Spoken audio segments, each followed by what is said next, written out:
सुप्रसिद्ध राजज्योतिष यांत्रिक श्री माधव गुरुजी यांचा खास उपक्रम चिंतन, सत्संग आणि साधना. सदा सर्वदा योग तुझा घडावा, तुझे कारणी देह माझा पडावा. उपेक्षू नकोस गुणवंता अनंता, रघुनायका मागणे हेची आता. जय जय रघुवीर समर्थ श्री सच्चिदानंद सद्गुरु श्री साईनाथ महाराज की जय. ओम साईराम. संपत्तीबद्दलचं सगळं विवरण ऐकल्यानंतर ही संपत्ती आपल्याकडे किती मोठी आहे, ज्ञानाची संपत्ती, ज्ञानसंपत्ती एवढी मोठी आपल्याकडे आहे आणि त्या संपत्तीची आपण गणना केली नाही, त्या संपत्तीचा कधी आपण हिशोब ठेवला नाही. आणि खरंच बाप्पा सांगतो त्याप्रमाणे श्रेष्ठ संपत्ती कुठली आहे तर ती फक्त ज्ञानसंपत्ती आहे. हे मुद्गल ऋषींना पूर्णपणे कळलं आणि त्यांनी चूक बाप्पासमोर कबूल केली की बाप्पा, एवढे दिवस मी धनसंपत्तीच मोठी समजत होतो, खरंच पण मोठी कुठली असेल ना तर ती ज्ञानसंपत्ती आहे.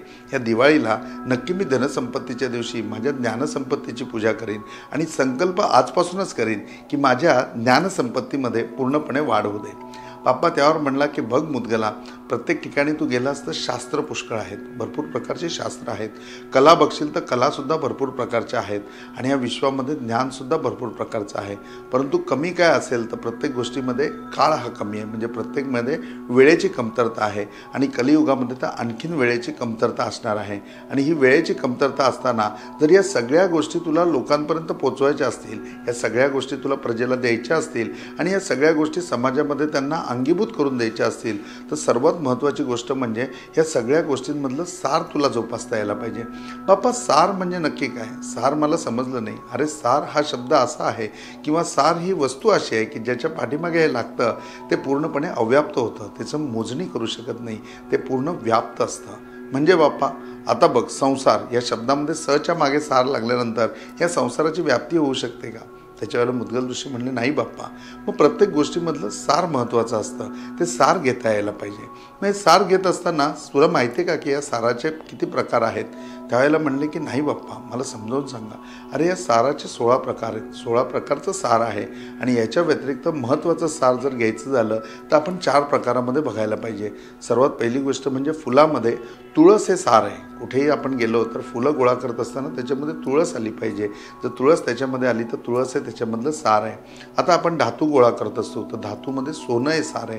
सर्वात श्रेष्ठ जर कुठला धातू असेल तर तो सोनं आहे आणि सोन्याची प्राप्ती व्हायला पाहिजे. त्याच्यानंतर मग साराच्या बाबतीमध्ये विचार करत असताना आपण ग्रंथांचा विचार करू की आपण जर ग्रंथांचं पूर्ण भंडार काढलं तर त्या ग्रंथांमध्ये गीता हे सार आहे, त्याच्यामध्ये गीता असणार आहे, ती गीताही त्याच्यामध्ये सार आहे. असं एकूण 16 प्रकारे आपल्याला सार बघता येईल. बघ मुद्गला, मंत्रामध्ये जर घेतलंस तर मंत्रामध्ये पूर्णपणे गायत्री हे सार आहे. त्याच्यानंतर तू वेदामध्ये गेलास तर वेदामध्ये ओंकार हे सार आहे. असं प्रत्येक गोष्टीमध्ये एक एक स्वरूपामध्ये सार दडलेलं आहे आणि या असं सार 16 प्रकारचं आहे. हे सार आपल्याला समजलं पाहिजे. आणि जगामध्ये वावरत असताना, प्रजेमध्ये वावरत असताना, समाजामध्ये वावरत असताना जर आमची प्रगती आम्हाला साध्य करायची असेल तर त्या प्रगती साध्य करत असताना प्रत्येक गोष्टीमधलं सार आम्हाला समजलं पाहिजे. आणि हे सार आम्ही समजावून घेत नाही. हे जर सार आम्हाला समजलं तर मग सुखकर्ता काय आणि दुःख अर्था काय, मांगल्य काय आणि वास्तुकला काय, या सगळ्या कला अगदी सहजगत्या जमतील. याच्यामध्ये सार हा खूप महत्त्वाचा भाग आहे आणि सार तू ग्रहण करता यायला पाहिजे, सार तुला ग्रहण झालं पाहिजे. या सगळ्या गोष्टी मुद्गल ऋषींना सांगत असताना सार या शब्दाचं इतके दिवस तो खूप सोपा वाटत होता पण आता तो खूप अवघड वाटायला लागला आहे. आणि मुद्गल ऋषी म्हणतात बाप्पाला की बाप्पा कसं काय त्याच्यामध्ये सार करायचं? त्यावेळेला बाप्पा म्हणला की बघ, सार एवढंच तुला सांगतो, या सगळ्या गोष्टींमधनं तुला या कला अवगत व्हायच्या असतील तर तुझ्यामध्ये एक महत्त्वाचा गुण आहे जो मी तुला वेळोवेळी जाणीव करून देतो, तो म्हणजे दान. आता तू मला सांग की दानामध्ये सर्वात मोठं सार काय असेल? दानातलं सार काय आहे? कुठलं असं दान आहे की जे दान केल्यानंतर पूर्ण पुण्याचा लाभ होईल आणि पुण्याचा लाभ झाल्यानंतर या कला अवगत तुझ्यापर्यंत येऊन पोचतील, पुढे त्या तुला अंगीभूत सुद्धा होतील का? तर ते पुण्य तुझ्या स्वरूपामध्ये असेल. मग बाप्पा दानाने तर पुण्य मिळेल हा सोपा मार्ग तुम्ही मला सांगितला आहे, मग कुठलं दान असं आहे? त्याच्यावरती बाप्पा म्हणला अरे मुद्गला, अन्नदान. अन्नदान हे सर्वात श्रेष्ठ दान आहे. मग मुद्गल ऋषी म्हणले बाप्पा बरीच अशी श्रेष्ठ दान आहेत, मग अन्नदानाचं काय एवढं महत्त्व? त्याला बाप्पा म्हणला की बघ मुद्गला, प्रत्येक गोष्टीमध्ये आपण एखाद्याला एखादी गोष्ट दान देतो. आता तुला कोणी विप्र म्हणून किंवा ऋषी म्हणून तुला गाय दान दिली, उद्या ते गाईचं म्हणजे की गोमातेचं तू दान स्वीकारलं, पुढे तू त्या गाईचे हाल केलेस, त्या गाईकडे लक्ष दिलंच नाही, तर त्याचं पाप तुला लागणार नाही, ज्यांनी तुला दान दिले ना त्याला लागेल. त्याचबरोबर एखाद्याने एखाद्याला धनसंपत्ती, तुला काही मोहरा दिल्या, त्या मोहरांचा तू गैरवापर केलास, कुठे तू जुगार खेळलास आणि त्याच्यामध्ये जर त्या गेल्या किंवा चुकीच्या मार्गाला त्या गेल्या, तर त्याचं सुद्धा पाप पूर्णपणे दान करतायला लागतं. अशा प्रत्येक गोष्टीच्या दानामध्ये पुण्याचा वाटा पूर्णपणे असतो. दान केल्याने पुण्य मिळतं, परंतु ते पुण्य मिळण्याकरता ते दान सत्पात्री असावं लागतं. परंतु अन्नदान एकमेव असं दान आहे की जे दान केल्यानंतर भुकेलेल्या माणसाला ते होतं आणि भुकेलेल्या माणसाला ते केल्यानंतर त्याच्या भूक पूर्णपणे शांत होते आणि त्याचं पूर्ण पुण्य आपल्याला लागतं. म्हणून अन्नदान हे सर्वात श्रेष्ठ दान आहे. आणि जसं दानामध्ये सार जर विचार करायचा आला तर अन्नदान हे सर्वोत्कृष्ट सार आहे. असं प्रत्येक गोष्टीमध्ये मुद्गला तू सार शिकायला शिक. एकदा तुला सार समजलं ना की सगळ्या गोष्टी खूप सोप्या होतील. हा जर सत्संग ऐकत असताना आपल्या जीवनामध्ये पण बघा, आपल्या भूतकाळामधनं कितीतरी गोष्टी अशाच आपल्या पसरलेल्या आहेत.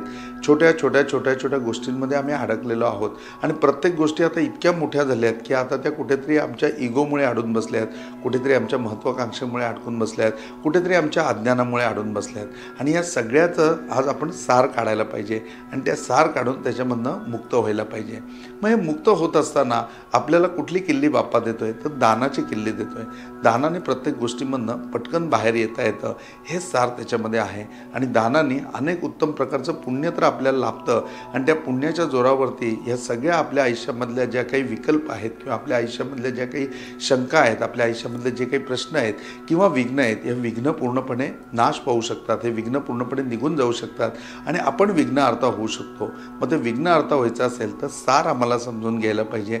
सार समजत असताना आम्हाला दान करायला पाहिजे आणि दानामध्ये सर्वश्रेष्ठ दान कुठलं असेल तर ते अन्नदान हे आम्हाला समजायला पाहिजे.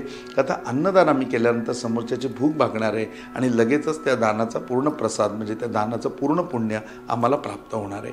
मग बाप्पा हे सगळं मुद्गल ऋषींना समजावून सांगत होता आणि अन्नदान कसं श्रेष्ठ आहे ते प्रत्येक ठिकाणी त्यावेळेला सांगत असताना प्रत्येक गोष्टीमधलं सार समजावून सांगत होता.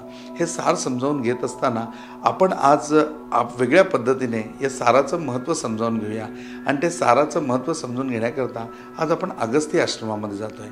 आज राम आणि लक्ष्मण सीतेला म्हणजे की रावण पलायन करून घेऊन गेलेला आहे आणि त्यावेळेला राम आणि लक्ष्मण दोघंजणं ज्या वेळेला त्या वनामध्ये वनवासामध्ये वावरत आहेत, दोघंच जण वावरत आहेत, तेवढ्यात अगस्ती मुनींचा आश्रम आलेला आहे आणि अगस्ती मुनींच्या आश्रमामध्ये राम गेलेला आहे. रामाने अगस्ती मुनींचं दर्शन घेतलेलं आहे. दर्शन घेऊन त्यांची पूर्णपणे पाद्यपूजा केलेली आहे. आज रामाने पाद्यपूजा केली त्यावेळेला अगस्ती मुनींचा अधिकार किती मोठा असेल त्याचा विचार करा.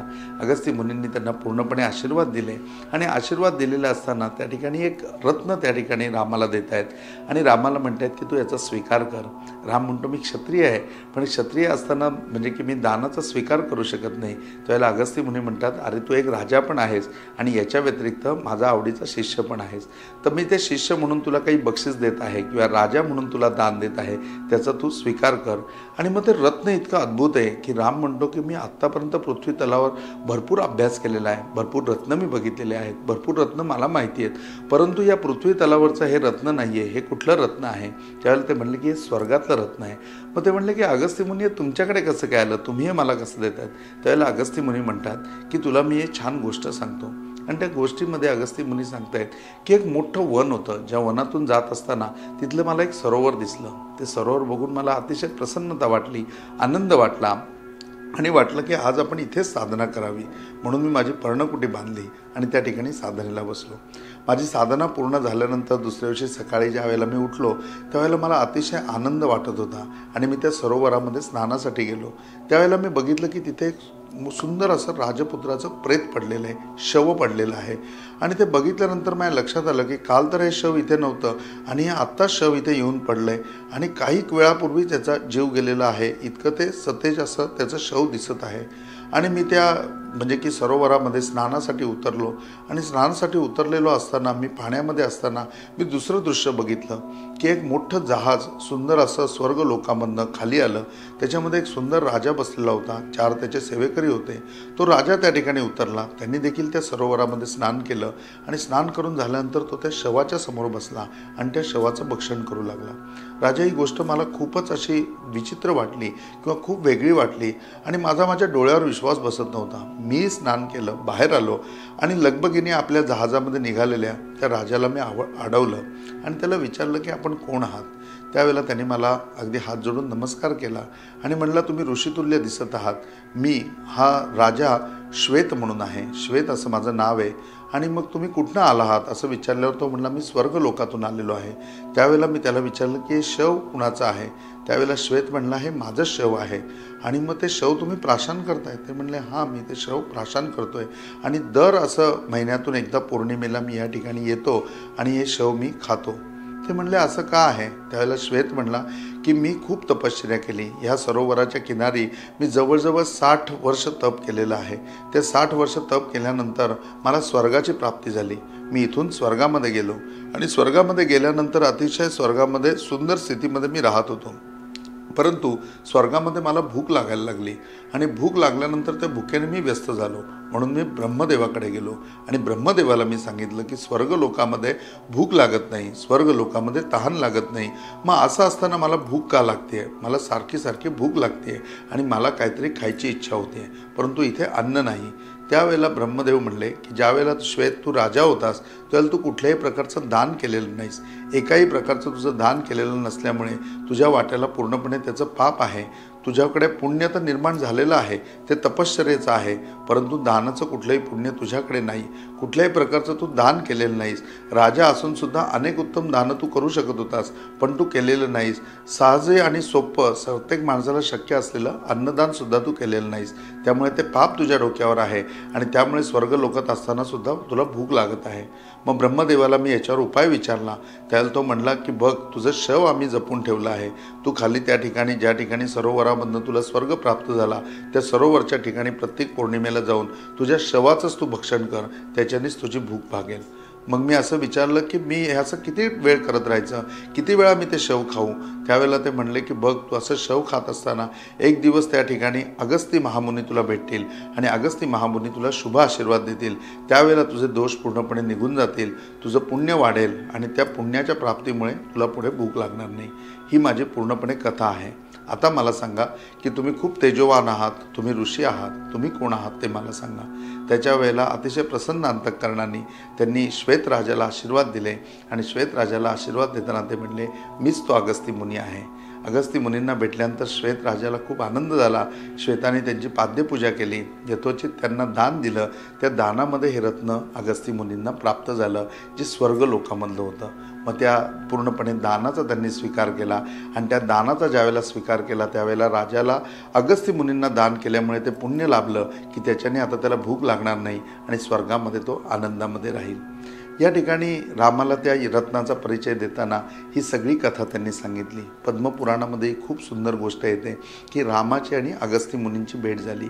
मग अगस्ती मुनींनी हा सगळा प्रकार रामाला सांगितल्यानंतर रामाला सुद्धा दानाचं पुण्य समजलं आणि दानाचं पुण्य समजून घेत असताना रामाने अगस्ती मुनींना विचारलं की अगस्ती मुनी, दानाचं इतकं महत्त्व आहे तर नक्कीच श्रेष्ठ दान कुठलं. त्याच्यावर अगस्ती मुनीसुद्धा म्हणले की अन्नदान हेच सर्वश्रेष्ठ दान आहे रामा, आणि तुला ह्या ह्याच्यामध्ये म्हणजे पूर्ण वनवासामध्ये जात येत असताना सुद्धा शक्य त्या ठिकाणी तू अन्नदान कर. मग अन्नदान करत असताना ते भुकेलेल्या कुठल्याही जीवाला, मग तो कुत्रा असेल, मांजर असेल, कुठल्याही प्राण्याला असेल, त्याला केलेलं दानसुद्धा श्रेष्ठ आहे. ते सुद्धा अन्नदानामध्ये गणलं जातं. आणि मानवाला दान केलं तर कुणाची भूक भागवणं हे तर पुण्याचंच काम आहे. त्या दानाचं सुद्धा पूर्ण पुण्य प्राप्त होतं. मग हे या सगळ्या गोष्टीचं सार आहे. हे सार कुठेतरी गणपती बाप्पा मुद्गल ऋषींना समजावून देतोय आणि ते समजून देत असताना मुद्गल ऋषीसुद्धा मनोमनी म्हणतात, खरंच आपल्याला आज मोठं सार म्हणजे एक मोठं गूढ आपल्याला मिळालेलं आहे की ज्या गुडाच्या माध्यमातून आपण पुण्य प्राप्त करून घेऊ शकतो आणि पुण्याची प्राप्ती करून झाल्यानंतर या सगळ्या कला आपल्याला अवगत होऊ शकतात, या अंगीभूत होऊ शकतात आणि आपल्याला ज्ञानसुद्धा चांगल्यापैकी मिळू शकतं. या सगळ्या विचारांनी आज मुद्गल ऋषी आनंदित झालेले आहेत. गोष्ट पण इथे संपलेली आहे आणि सत्संगामध्ये आता एवढंच आम्ही समजून घ्यायला पाहिजे की प्रत्येक गोष्टीमधनं आम्ही साराची प्राप्ती करून घ्यायला पाहिजे. एकदा सार आमच्या हातामध्ये आलं ना की जीवनाचा पुढचा संपूर्ण कालावधी, जीवनाचं म्हणजे की आयुष्याचा पूर्ण कालावधी हा अतिशय म्हणजे की सहजगत्या आम्ही पार करू शकू. आम्ही आनंदी राहू, आम्ही मांगल्य कला पूर्णपणे आत्मसात करू, आम्ही वास्तुकला आत्मसात करू, आम्ही सुखकर्ता असू, आम्ही दुःखहर्ता असू. तर मग या विषयाचं चिंतन करूया. आज इथेच थांबूया. ओम साईराम.